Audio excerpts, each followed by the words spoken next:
Nurses dedicate their lives to saving others, working long hours in environments filled with both hope and despair. But what happens when their job places them face to face with things that science can't explain? From shadowy figures in hospital hallways to chilling whispers in the dead of night, these are 7 real-life paranormal encounters from nurses who experienced the unexplainable. Grab a blanket, turn off the lights, and prepare yourself for stories that will haunt you long after the video ends. Story number 1. We had a patient named Maria. She was in her 80s, quiet but kind, and always polite to the staff. She used a wheelchair but managed fine for the most part. After dinner, it was my routine to help her into bed. Maria liked watching her favorite shows before she fell asleep, so I'd leave her in her room with the TV on while I attended to my other patients. One night, as usual, I brought her back to her room after dinner. I asked her if she was ready for bed, but she shook her head and smiled. "Not yet, dear. I'll let you know when I'm ready." I nodded and left her watching her TV, the faint sound of her soap opera playing as I moved on to my tasks. An hour later, as I walked past her room, I heard her murmuring softly. At first, I thought she might be talking to someone, so I peeked inside. Maria was sitting in her wheelchair, her hands clasped together, her head bowed, praying. The room felt unusually still, and the air seemed colder than in the hallway. I didn't want to disturb her, so I quietly stepped away. Later that night, when I returned to help her into bed, Maria looked at me with a strange, serene expression. "Thank you," she said softly. "For what?" I asked, curious. "For letting the priest come in," she said. I frowned, confused. "A priest?" "Yes," Maria said, her voice unwavering. "He came in earlier while I was praying. He sat with me, prayed with me, and read me a passage from the Bible. It was beautiful. It felt peaceful." I didn't know what to say. No priest had been called that night, and none were on staff. But Maria seemed so comforted that I didn't question her further. I helped her into bed, tucked her in, and wished her a good night. 2 days later, around 4 a.m., Maria passed away quietly in her sleep. When the nurse on the morning shift went to check on her, she found Maria cold and unresponsive. Her hands were folded neatly on her chest, as if she had been praying. Maria hadn't been sick, no signs of illness, no complaints of pain. Her sudden passing shocked all of us. Later that day, as we shared the news with the staff, one of the older nurses mentioned something that made my stomach turn. "Do you remember the priest who used to work with us? Father Matthew?" she asked. I nodded. I'd heard of him. He'd worked with 3 nursing homes in the area about 10 years ago. Families often requested him when patients were nearing the end of life. He was known for his kindness and dedication. But I also remembered hearing he'd passed away years ago after a long illness. "Well," the nurse continued, her voice dropping to a whisper, "some of us have seen him walking the halls at night, always near the rooms of patients who are about to pass. It doesn't happen often, but when it does, someone usually dies within hours." A chill ran down my spine as I thought about Maria's words. She had seen a priest. He had prayed with her, comforted her. Could it have been him? To this day, I think about Maria and the peace she seemed to have before she passed. It comforts me to believe that Father Matthew, even in death, continues to do his work, helping those who are ready to move on. But every now and then, when I'm alone on a quiet night shift, I wonder, if I were to see him walking the halls, would it be a sign? Would it mean my time was near too? It's a comforting thought, yet, at the same time, a deeply chilling one. Story number 2. I had a patient named Tyler who had stage 4 lung cancer. He was 48 years old and had been smoking since he was 14. Tyler was admitted to room 6 because he was struggling to breathe. He refused to take most of his medications, insisting that the only medicine he wanted was for pain relief. While in the hospital, Tyler would often go outside to smoke. Since he had an IV in his right arm, we had to cover it with tape and gauze each time he went out. This was to prevent him from accidentally contaminating or using the IV improperly while smoking outside. I remember having him as my patient for 2 nights. Each time he went out, I wrapped his arm for him. 4 days later, I came back to work for my evening shift. It was 7 p.m., dark and cold outside. As I approached the hospital entrance, I saw Tyler standing outside, leaning against the wall and smoking a cigarette. I stopped and asked him, "Did your nurse wrap your arm?"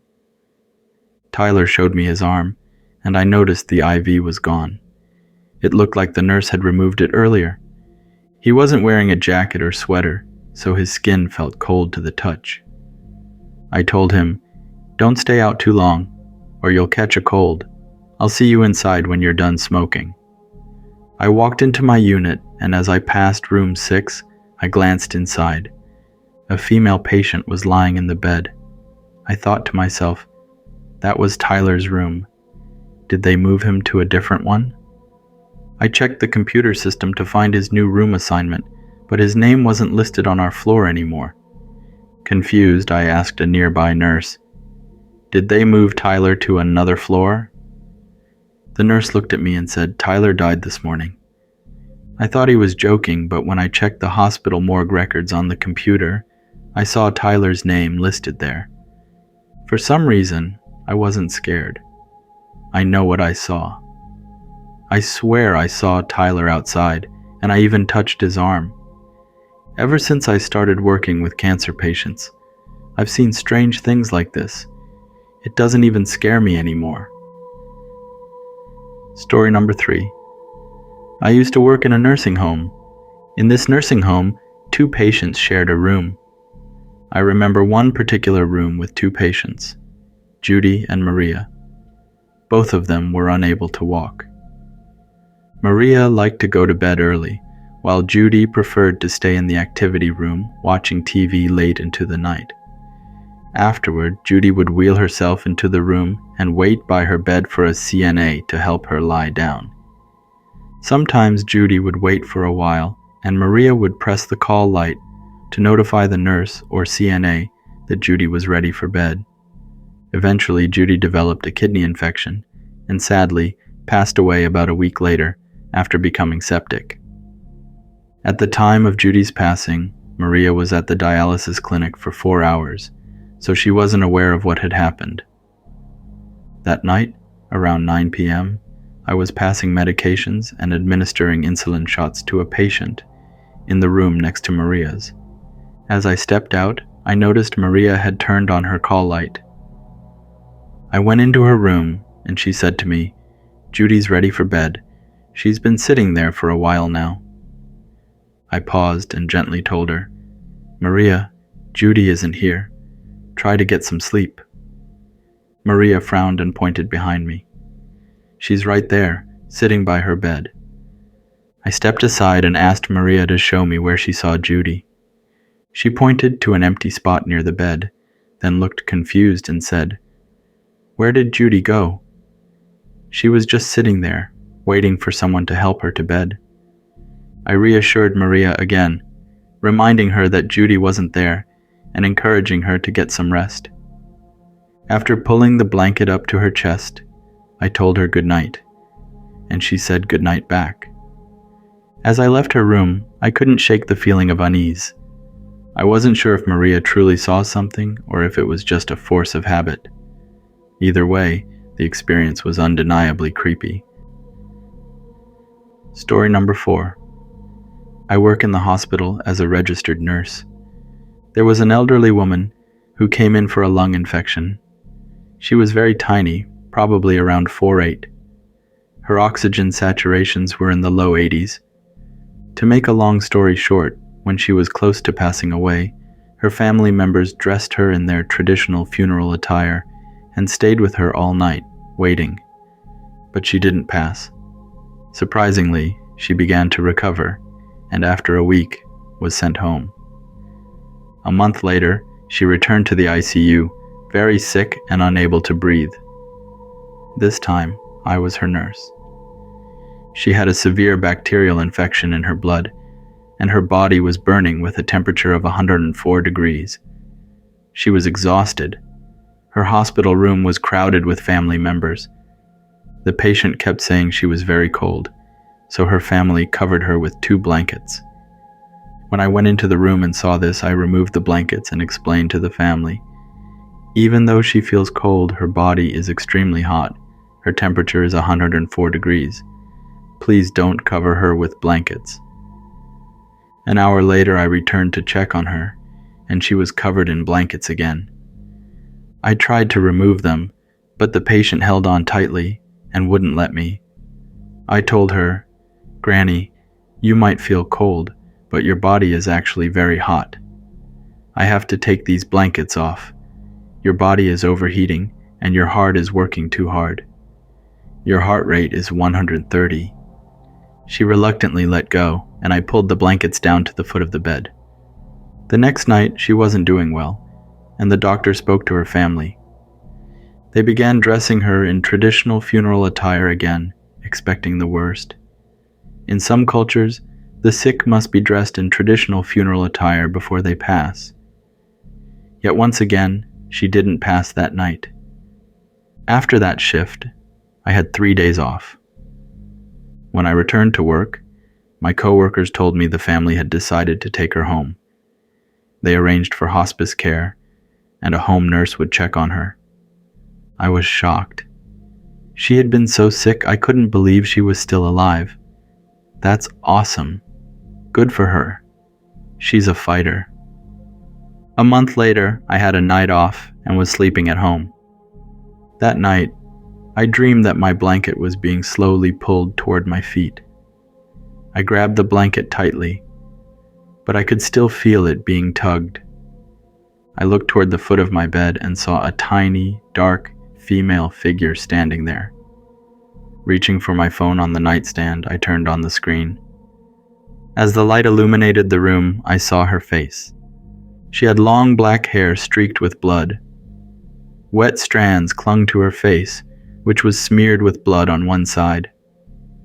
Her 2 small hands were pulling at my blanket. I woke up suddenly, freezing cold. My blanket was on the floor at the foot of my bed. Maybe I had kicked it off while sleeping. I picked it up, covered myself, and glanced at my phone. It was already 4 a.m. I noticed a text from my friend Johnny, who works in the emergency department. He had sent it at around 1 a.m. The text read, "Hey, remember that tiny little granny you told me about? The one who wouldn't die? She finally passed away." I replied, "Really? Did she come back for a lung infection again?" Johnny texted back, "No. The family said they heard a loud thump in the bathroom while they were sleeping. When they went to check, they found her on the floor. She had gotten up to use the bathroom and fell. The right side of her head hit the corner of the sink. There was blood everywhere. The ambulance brought her back here, but she was already dead when they arrived." I couldn't sleep after reading that text. She must have came to take my blankets away, just like when I took hers away in the ICU. Story number 5. I work in a hospital. We had a patient with extremely high blood sugar, and his heart wasn't in good condition either. He was only 50 years old. He was in a lot of pain, so we gave him pain medication that made him sleepy most of the time, so he wouldn't feel the pain. This patient has a lot of comorbidities. The doctors knew he wouldn't make it, so they spoke to the family about taking him off life support.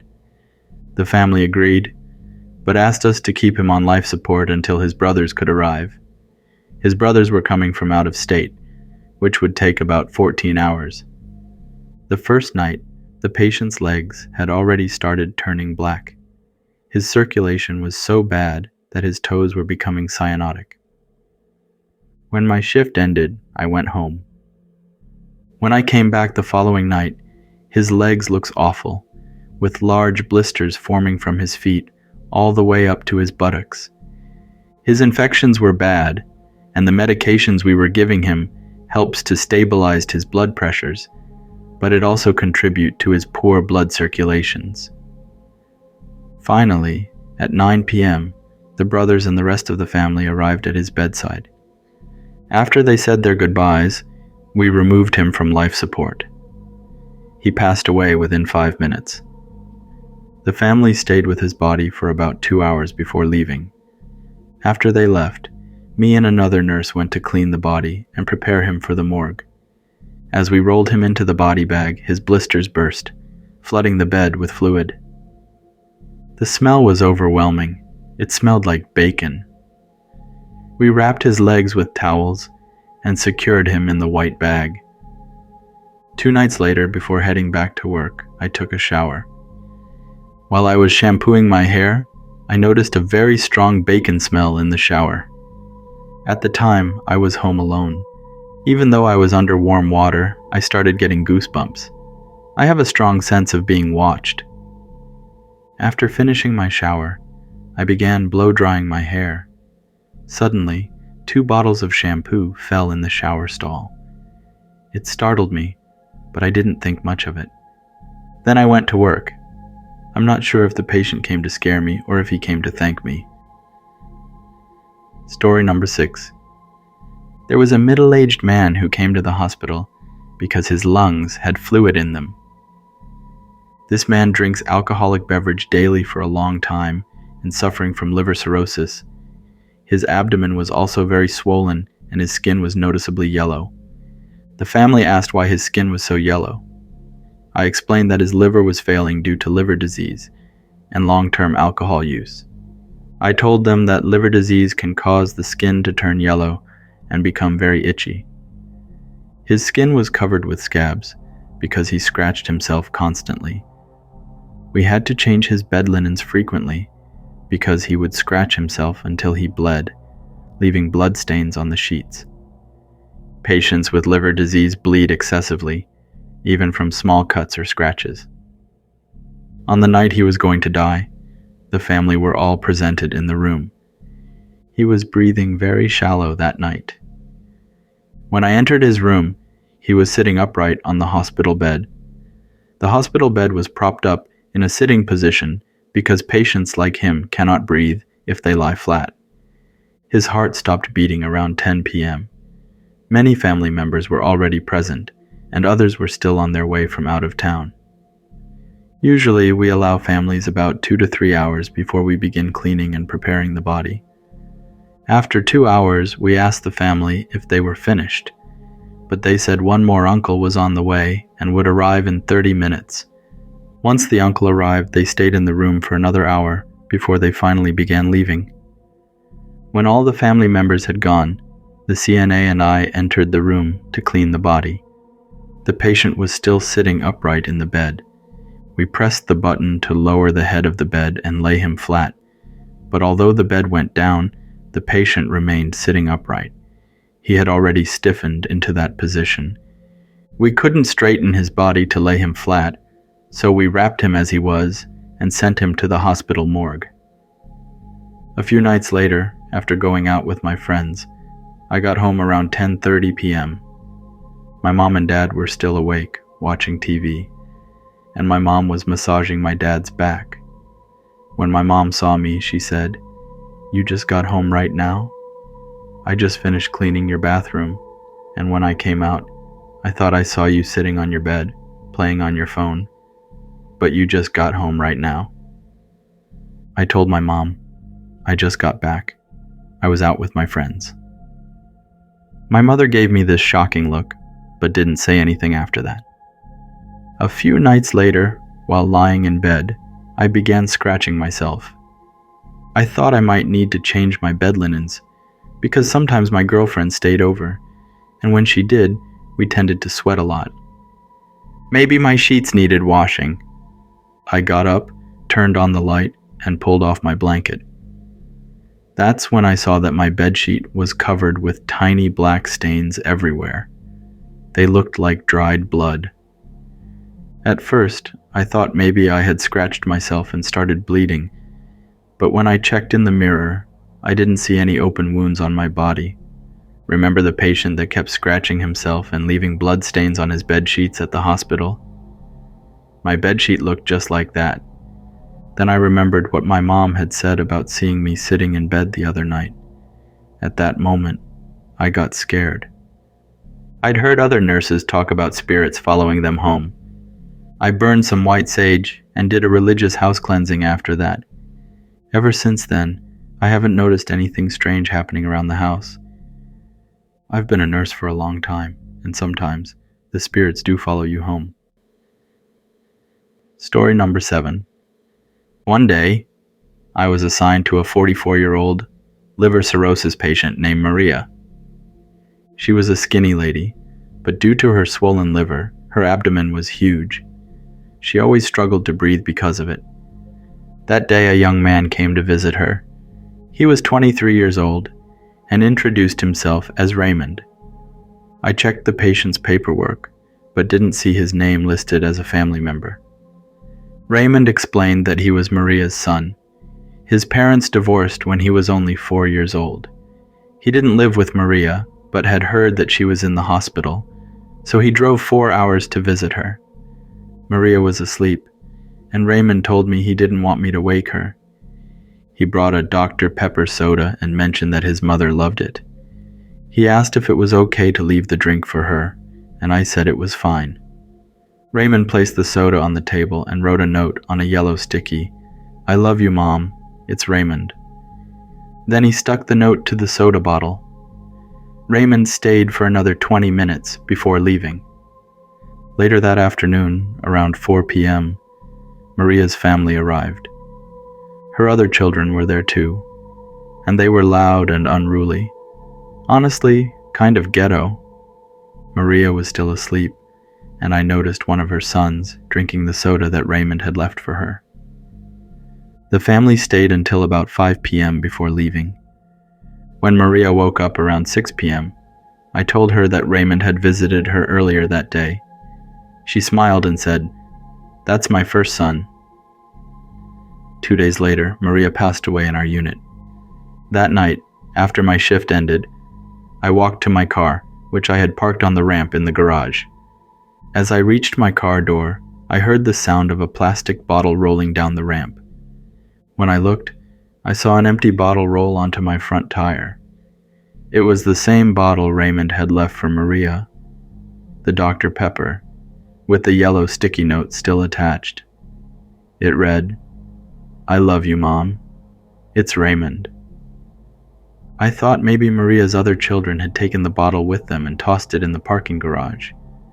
I just backed up my car and drove home. After Maria passed, we couldn't get in touch with her family. We left them multiple messages, but they never returned our calls. I was sure they knew she had died, but her body remained in the morgue because we needed a family member to claim it and decide on her arrangements. Some families opt for a funeral, while others choose cremation, but Maria's family was unreachable. I had 3 days off after that. One night during my time off, I was at home with my daughter, who was watching cartoons. At 9 p.m., I told her it was time for bed. She turned off the TV, and I tucked her in. Afterward, I took a shower. When I came out, I grabbed a soda, sat on the couch, and turned on the TV. The first thing that popped up was the show Everybody Loves Raymond. I thought to myself, what a coincidence. The next day, still on my day off, I called my unit and told the social worker about Maria's son, Raymond. She said they still hadn't been able to contact Maria's family, but she would try to track down Raymond's information. 2 days later, when I returned to work, the social worker told me that she had finally gotten in touch with Raymond. He had already come to claim his mother's body and had arranged for a funeral. The whole thing was strange. The bottle in the parking lot, the Everybody Loves Raymond show on TV, but maybe it was just a coincidence. Or maybe Maria was giving me signs to contact her son. Either way, I'm glad that in the end, Raymond was able to claim his mother's body. I don't know what was going on with Maria's family, But as a nurse, I've seen enough in this field to know how some families can be. Some neglect patients like Maria, but are happy to collect their SSI checks. I've even heard of families keeping dead bodies locked in attics just to keep receiving the monthly payments. I don't know what happened with Maria's family, but I hope I never see them again. That's all the stories for this video. For those who enjoy stories like mine, we have another new channel that have a mix of Southeast Asian scary ghost stories and stories that takes place right here in America. Check it out. The channel is currently called Hmong Horror Story. The link to the channel is in the description box. Thank you, and I'll see you in another video.